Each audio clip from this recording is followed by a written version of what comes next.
baba vatensili kuripwa kuzvigarira nhasi zvikuyevedza vabereki Mother's Day yakakomborerwa kachitiva Mother is not only bladika nemavheti acho tirivotiza education tifunga kuti kuvako kwedu kwakonzerwa namamai.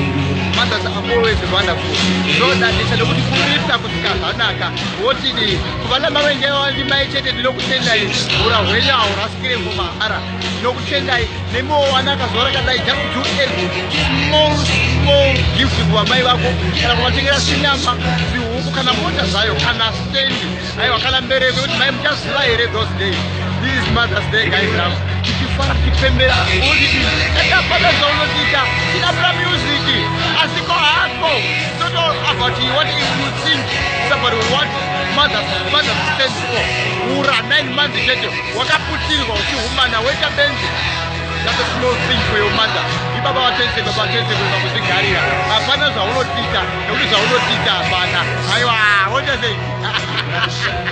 Baba vatenseri kusvika zvanaka. That's a wonderful day.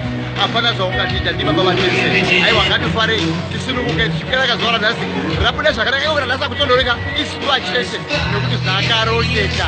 Hapana zvaunotita namamai edu hapana. Respect mamothers. What did I say? Hapana zvaungatita.